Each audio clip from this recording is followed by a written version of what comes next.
warahmatullahi wabarakatuh. Kembali di podcast Bawaslu Provinsi Lampung. Tapi sahabat Bawaslu, kita kembali di show Awas Show Bawaslu Provinsi Lampung di edisi Juli 2022. Nah, hari ini kita tentunya tidak jauh-jauh akan membahas tentang kepemiluan. Nah, seperti yang kita ketahui bahwa pemilu ini sudah menjadi hajat demokrasi gitu. Nah, ini sudah di tahun 2024 itu akan digelar pemilu dan pilkada. Nah, pemilu sendiri akan dilaksanakan pada tanggal 14 Februari 2024. Nah, untuk tahapan sendiri, pemilu ini sudah dilakukan dan dimulai pada tanggal 14 Juni 2022. Nah, oleh karena itu, di kesempatan hari ini, sahabat-sahabat Bawaslu, saya mengajak semuanya untuk kita menyimak secara langsung, secara komprehensif bagaimana sih persiapan Bawaslu Provinsi Lampung menghadapi pemilu 2024. Nah, untuk mengulas itu semua, tentu saya tidak sendiri, sahabat Bawaslu. Nah, ini akan ditemani oleh dua narasumber dan tidak lain dan tidak bukan adalah Komisioner Bawaslu Provinsi Lampung. Nah, di sebelah kanan saya ada Pak Karno Ahmad Sataria. Selamat datang Pak Karno, sehat selalu.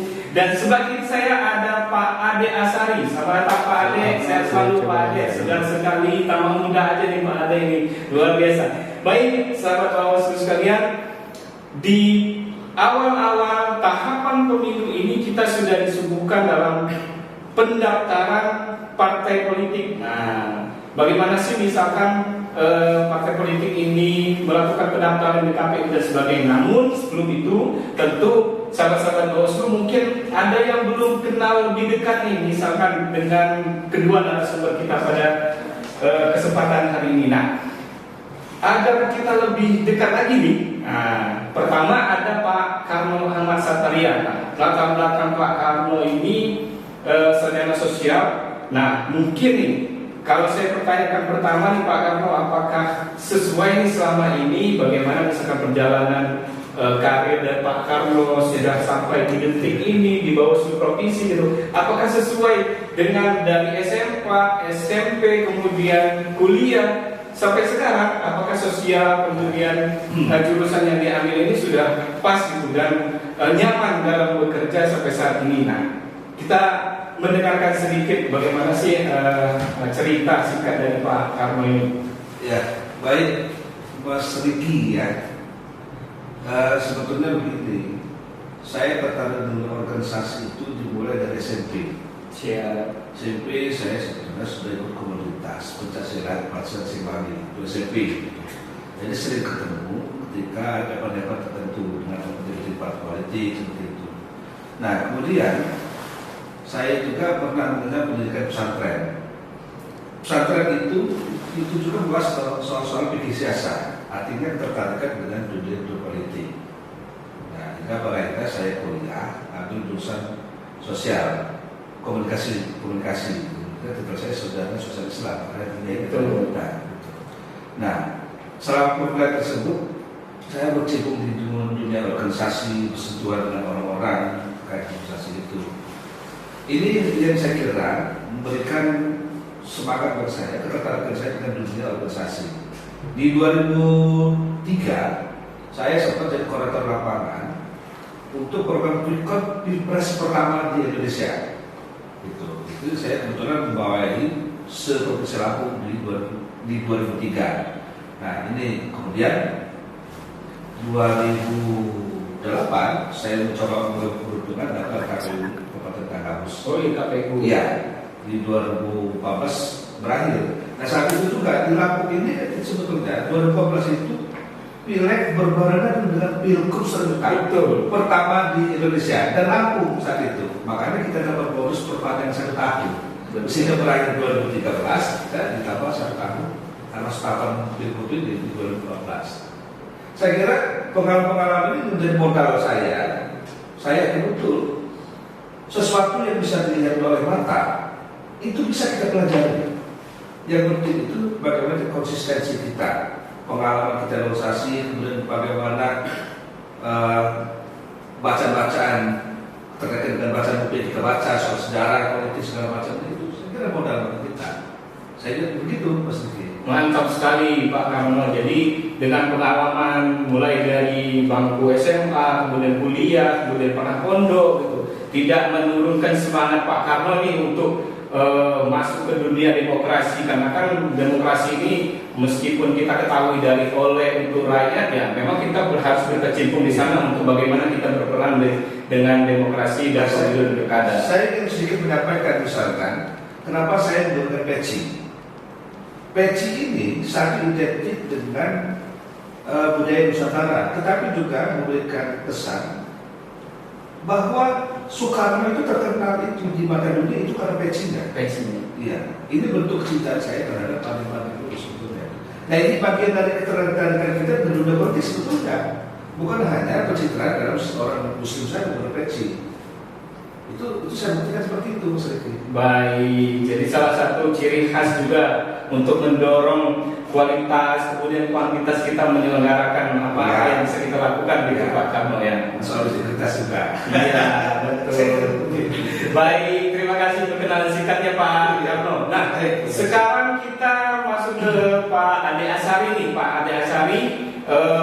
Pengalaman Bapak sendiri nih masuk ke Bawaslu, apakah sebelum di Bawaslu Provinsi Lampung itu menjadi pengawas di lapangan, apa di kecamatan atau di kabupaten gitu? Karena kita menginginkan sahabat-sahabat Bawaslu di luar sana, Pak Ade, kemudian pemilih pemula, pemilih pemuda, mereka itu melihat, oh selama ini ada KPU untuk secara teknis, ternyata ada Bawaslu juga mengawasi secara keseluruhan tahapan gitu. Nah, sahabat-sahabat Bawaslu di sana itu untuk melihat bagaimana misalkan peran serta Bawaslu ini, apakah semua tahapan itu diawasi dan sebagainya. Nah, dengan latar belakang Pak Ade ini dengan sarjana ilmu pemerintahan, apakah menguatkan energi Pak Ade sendiri untuk terus melakukan pembelajaran, kemudian improvisasi kepada masyarakat, mengajak masyarakat untuk mengawasi pemilu. Nah, bagaimana kisah karir singkatnya Pak Ade ini bisa sampai saat ini bisa di Bawaslu Provinsi Lampung untuk mengawasi pemilu ini, Pak Ade? Siap, terima kasih Mas Riki ya, atau saya panggil Pak MC aja. Jadi Mas Riki dan Pak MC. Tapi sebelumnya saya ingin memberi pantun dulu ini, Mas Riki, kepada sahabat Bawaslu dan kepada jajaran penyelenggara di Kabupaten Kota Provinsi Lampung. Membuat kursi dari rotan diambil dari hutan di Kalimantan. Berhubung sekarang sudah masuk tahapan, ayo kita sambut dengan pencegahan, penindakan, dan pengawasan. Mantap. Jadi Mas Riki, saya mengawali di dunia kepemiluan ini pada tahun 99. Pada saat itu saya menjadi pemantau, tergabung dalam forum rektor. Kemudian seiring berjalannya waktu, saya meniti karir dari bawah, dimulai dari bertugas Pantarli, kemudian menjadi anggota KPPS selama 3 kali. Kemudian meningkat lagi menjadi ketua KPPS. Kemudian meningkat lagi menjadi ketua PPS. Kalau sahabat Bawaslu tahu, PPS itu adalah penyelenggara pemilu di kelurahan, di tingkat kelurahan atau desa. Nah, kemudian meningkat lagi nih sahabat Bawaslu menjadi ketua PPK di Kecamatan Renggal. Nah, baru kemudian saya berpindah menjadi ketua Panwaslu. Dulu masih Panwaslu, betul kan ya, bukan Bawaslu. Nah, jadi saya pada tahun 2015 itu menjadi ketua Panwaslu Bandar Lampung. Nah, baru kemudian di tahun 2017 saya menjadi anggota Bawaslu Provinsi Lampung, dan sebentar lagi saya akan mengakhirinya di bulan September 2022 ini, Mas Riki. Kira-kira demikian kalau perjalanan karir atau pengalaman saya, Mas Riki. Siap, terima kasih Pak Ade, itu pengalaman pengalaman singkat dari luar biasa, berarti dari karir dari paling bawah dulu sampai ke tingkat tengah, kemudian di provinsi itu luar biasa pengalaman. Nah, dengan pengalaman itu Pak Ade, apakah ada perbedaan yang signifikan gitu di lapangan pada saat jadi PPK, jadi Panwaslu sampai sekarang di Bawaslu provinsi? Apakah ada pengurangan gitu kinerja gitu, atau akan bahkan lebih kompleks lagi ketika Pak Ade ini menjadi Bawaslu Provinsi Lampung dengan kompleksitasnya masyarakat, dengan luasnya kabupaten, kota dan sebagainya di Provinsi Lampung? Apakah itu lebih berat itu pekerjaannya Pak Ade ini? Dibilang berat, ya berat, ya kan? Terutama mengenai waktu lah ya, mengenai waktu, karena memang karena sudah di tingkat provinsi, jadi dia harus menaungi 15 kabupaten kota. Ya tentu berbeda Mas Riki pada saat saya menjadi KPPS dulu yang hanya menangani satu TPS, kemudian saya menjadi ketua PPS dulu yang hanya menangani satu kelurahan, ya kan? Ya tentu berbeda, dinamikanya dia lebih kompleks, ya kan? Tapi ada tantangan tersendiri juga, ya kan? Ada tantangan tersendiri juga untuk ya tadi semangatnya menjadikan pemilu ini menjadi pemilu yang berlangsung dengan langsung, umum, bebas, rahasia, jujur, adil, ya kan? Nah itu Mas Riki. Mantap, terima kasih Pak Ade. Oke, tadi sudah perkenalan singkat nih dari Pak Karno yang memulai karirnya juga dari tingkat bawah hingga ke kabupaten, jadi KPU, sekarang jadi Bawaslu, dan Pak Ade juga demikian. Dengan pengalaman seperti ini perlu kita tahu juga bahwa Pak Karno ini membidangi divisi organisasi di Bawaslu Provinsi Lampung, sahabat Bawaslu. Kemudian Pak Ade juga dia membidangi divisi sumber daya manusia di Bawaslu Provinsi Lampung. Nah ini cukup melengkapi, ada hal-hal yang bisa dilakukan di lapangan, kemudian bagaimana segi anggaran juga misalkan. Nah, saya kira dengan hal-hal yang seperti ini, dengan pengalaman yang dilakukan, dengan adanya seperti itu yang apa yang cukup diambil, kemudian apa yang sudah dilakukan oleh Pak Ade, kemudian Pak Karno, tentu kita sahabat Bawaslu ingin mengetahui secara komprehensif juga bagaimana misalkan persiapan dan kesiapan pemilu 2024. Nah, karena itu sahabat Bawaslu, perkenalan singkat kita sudah selesai. Kita masuk saat ini untuk di kesiapan pemilu 2024. Nah, sahabat Bawaslu, pemilu 2024 ini akan beririsan langsung tahapannya dengan pemilihan kepala daerah di November 2024. Nah, tentu ini akan menguras energi kita ya Pak Karno ya, Pak Ade juga, karena jabatan yang Pak Ade juga katakan tadi berakhir 2022, kemudian Pak Karno berakhir 2023 gitu, akan menjadi sesuatu yang menguras energi gitu, bagaimana bergantian, apakah tetap dan sebagainya. Nah, untuk itu saya ingin mengulik sedikit nih Pak Karno dan Pak Ade, bagaimana sih persiapan dan kesiapan pemilu 2024 kita yang akan datang? Apakah Bawaslu Provinsi Lampung ini sudah melakukan koordinasi, kemudian konsolidasi, dan apakah melakukan audiensi gitu kepada masyarakat, lembaga terkait gitu? Nah, saya mulainya dari Pak Karno nih, apa nih pandangan dan kesiapan untuk pemilu 2024? Tapi boleh minum kan? Boleh Pak, silakan Pak. Ambil aja ya. Siapa nih? Saya Wazir. Betul. Kalau kata orang itu kan ada kaidah al-wazir di kota setan. Masya Allah. Dan saya itu begini, ada teh, tapi ada kawan ada. Biar ada fokus Pak. Ya. Baik, Mas Riki, jadi begini. Bahwa pemilu ini bukan hanya hajat penyelenggara saja, tetapi ini menjadi hajat kita bersama selaku anak bangsa. Nah, kemudian sebagai penyelenggara pemilu kita di Bawaslu provinsi, tentu kita sudah melakukan koordinasi, apalagi terkait dengan untuk kesiapan pemilihan kepala daerah ke depan. Kita sudah mengkoordinasi ke gubernur, juga sudah, kemudian ke KPD juga sudah kita bahas soal anggaran ini. tentu ini tidak penting kita. Bagaimana mungkin perjalanan ini bisa berjalan dengan baik itu karena nggak ada anggaran, maksa semua. Gitu. Makanya menjadi penting. Nah, tentu secara teknis ini untuk pembahasan anggaran ini secara teknis memang juga oleh sekretariat. Untuk sekretariat membahas ini secara rigid, kemudian kita di wilayah kebijakan saja.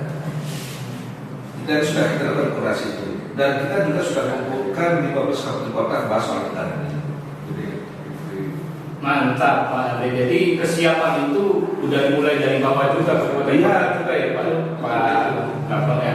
Baik, terima kasih. Nah, dari segi SDM nih Pak Ade, apakah ada kesiapan khusus terhadap persiapan pemilu 2024? Apakah sudah ada pembentukan panitia yang tadi disebutkan Pak Ade? Kemudian karena sahabat Bawaslu saya yakin di kabupaten kota di daerah kita Selapung ini sudah menunggu juga nih, karena ada informasi saat ini masih proses rekrutmen Bawaslu Provinsi Lampung nih Pak Ade. Nah, bagaimana misalkan Bawaslu Kabupaten Kota, Panwascam, kemudian tadi disebutkan Pak Ade pengawas pemilu di tingkat kelurahan sampai TPS itu, apakah di tahun ini juga akan dilaksanakan untuk pembentukan hal tersebut? Nah, bagaimana untuk kesiapan itu Pak Ade Asari? Iya, sahabat Bawaslu, jadi kan KPU itu kan telah melonsing tahapan pada tanggal 14 Juni yang lalu, dan saya berakhir itu 21 September. Dan di PKPU 3 2022 itu tahapan yang sampai September itu hanya pendaftaran dan verifikasi partai politik. Jadi nanti tugas teman-teman itulah yang melanjutkan tugas saya. Saya sudah pensiun itu Mas Riki nanti ya. Tapi berkaitan dengan SDM, ya kan? Berkaitan dengan SDM, kita telah senantiasa meningkatkan kapasitas mereka untuk mengantisipasi ya kita di tahapan yang lebih panjang dari tahapan-tahapan pemilu sebelumnya, karena tahapan ini tadi betul seperti yang Mas Riki bilang, dia akan beririsan dengan tahapan pemilu gubernur, wali kota dan bupati yang akan dilangsungkan pada November 2024 yang akan datang. Mantap, terima kasih Pak Ade Pak Karno. Nah, kalau melihat tahapan yang sudah terjadi nih Pak Karno, Pak Ade, jadi apakah ada tantangan yang berbeda, kemudian hambatan yang berbeda dibanding pemilu 2019 misalkan? Bagaimana kita melihat Pak Ade, Pak Karno ini tantangan atau hambatan yang terjadi di baik di Bawaslu Kabupaten, Panwas nanti, kemudian PPR? Karena jika kita bandingkan pemilu 2019 dengan pemilu 2024 tentu banyak hal yang berbeda gitu. Tapi inisiasi pemerintah misalkan tidak menggabungkan pemilu dan pilkada untuk menginisiasi, jangan sampai karena ada hal-hal 2019 itu yang terjadi, misalkan banyaknya surat suara, kertas suara dan sebagainya, cukup melelahkan baik dari panitianya kemudian masyarakatnya gitu. Nah, tantangan-tantangan seperti ini bagaimana menyikapi hal tersebut dari kesiapan kabupaten kotanya Pak Karno? Nah, semula dari Pak Karno nih. Ya, saya kira begini, untuk tantangan ke depan lebih kompleks. Pertama, kalau kita berkaca di 2019, kita kelelahan negara itu juga sudah luar biasa. Nah, ini butuh stamina yang kuat memang. Kemudian tentu harus menjadi perhatian khusus kita untuk yang negara karena mereka untuk membangkitkan di lapangan, bukan hanya dari sisi pengawasan saja, tapi juga dari sisi tenaga teknis. Kelelahan mereka bagaimana terkait menentukan suara-suara itu juga luar biasa. Makanya wajar ada yang sakit, ada ini. Nah, ditambah lagi ke depan ini kita akan dihadapkan juga dengan pilkada serentak seterusnya. Nah, ini kalau tidak ada perhatian khusus dari kita, kemudian khusus juga dari pemerintah, yang tentu misalkan yang sakit, memberikan obat-obatan, pokoknya terkait fasilitas dan segala macamnya itu.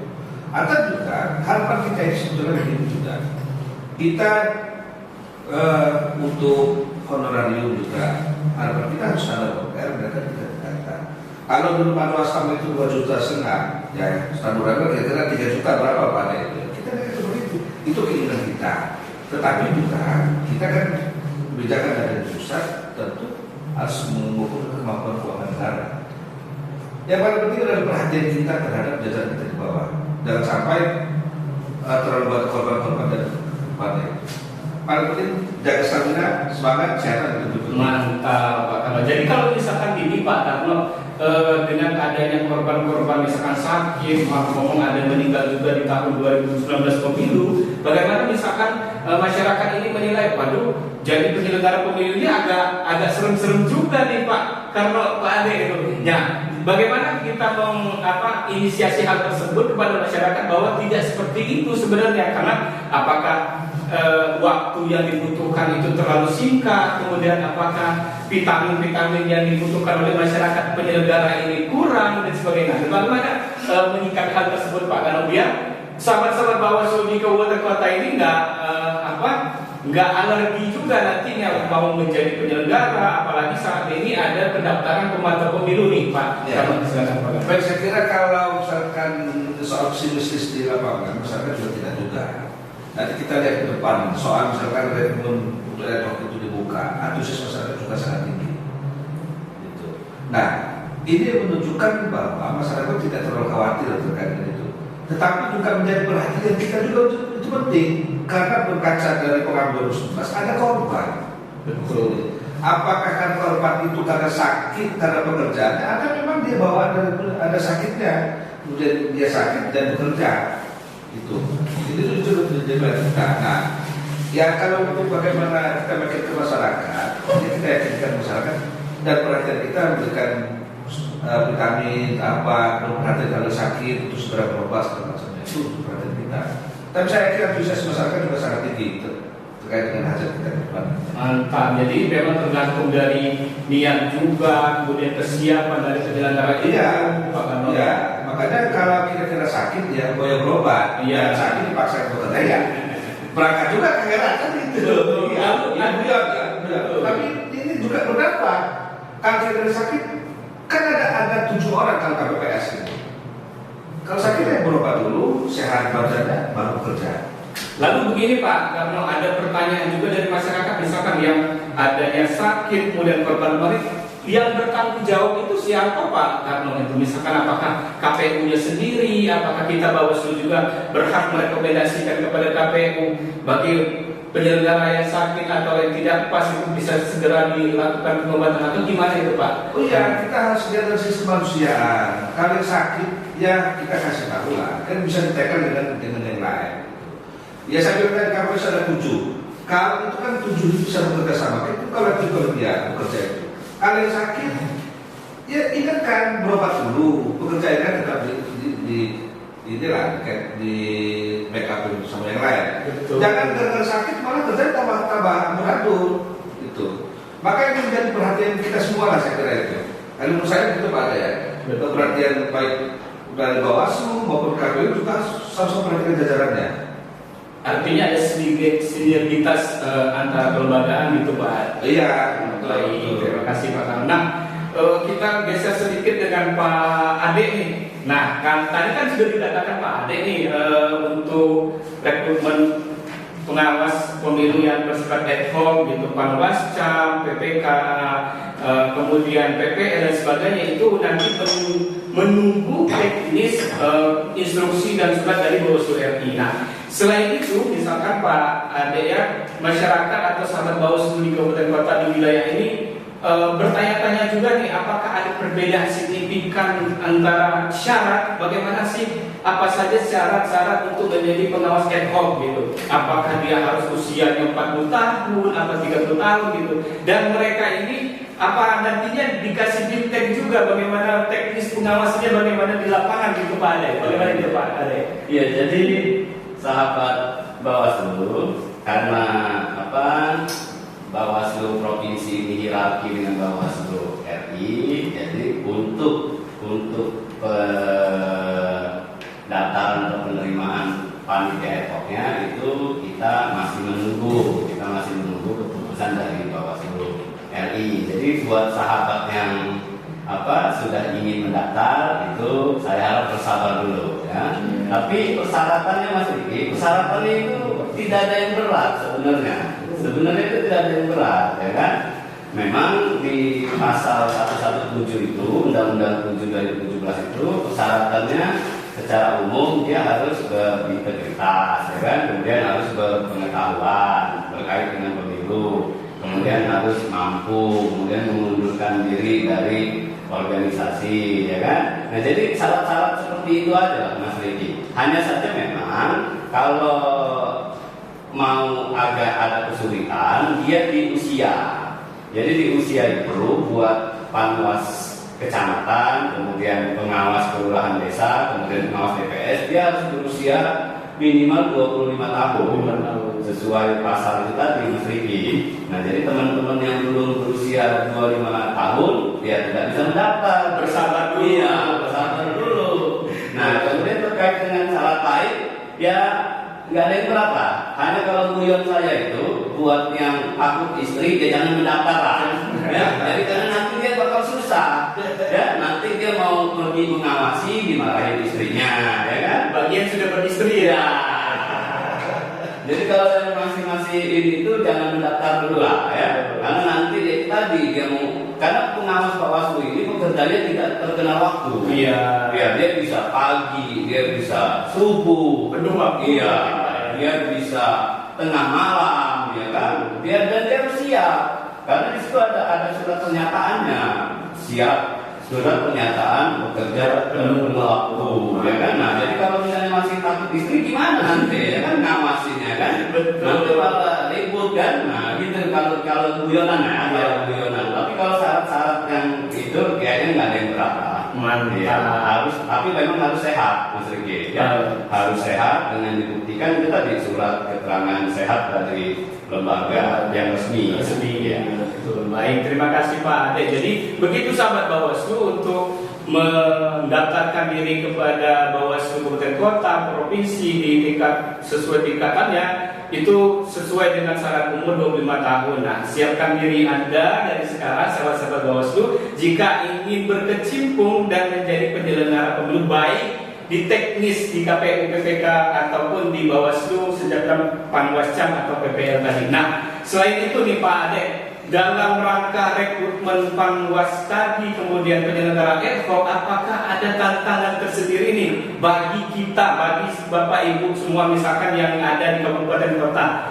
Tantangannya melakukan rekrutmen, apakah ada intimidasi kah, apakah ada tekanan, apakah ada hal-hal lain gitu untuk sebuah melakukan rekrutmen yang misalkan ada konteks tim selnya gitu Pak Ade. Nah silakan Pak Ade. Ya, kalau tantangan intimidasi kemudian tekanan, ya saya kira nggak nyampe segitulah ya kan. Kalau untuk pengawas di kecamatan, kemudian di TPS, kemudian di kelurahan atau desa, justru yang sulit ini Mas Riki mencari di desa-desa itu kan yang usianya 25 tahun itu, ya. Nah itu justru yang sulit karena biasanya di desa-desa itu kalau yang 25 tahun dia sudah merantau, dan berpendidikan SMA. Nah itu. Nah kemudian kalau untuk pengawas TPS atau pengawas kelurahan atau desa, yang sulit ini kan membuat surat keterangan sehat rohani dan jasmani itu, ya karena biayanya masih relatif tinggi, ya kan. Kemudian juga tempatnya jauh, sementara mereka hanya bekerja sebulan, ya kan? Jadi masih ada anggapan-anggapan di masyarakat itu, terutama di desa-desa yang agak terpencil itu, masa gaji sebulan habis cuma buat surat itu saja, gitu loh. Makanya itu yang selalu kami senantiasa komunikasiin, kemudian sosialisasiin, ya kan? Di jajaran kami untuk memberikan itu tadi pengertian dan pemahaman itu tadi, dan mudah-mudahan nanti ini tidak akan menjadi kendala ya. Mudah-mudahan nanti sahabat-sahabat Bawaslu juga dapat menyampaikan ini kepada masyarakat, ya kan, kepada tetangganya, kepada untuk dapat mendaftarkan diri menjadi pengawas pemilu di TPS agar kita semua dapat berpartisipasi gitu, di dalam pelaksanaan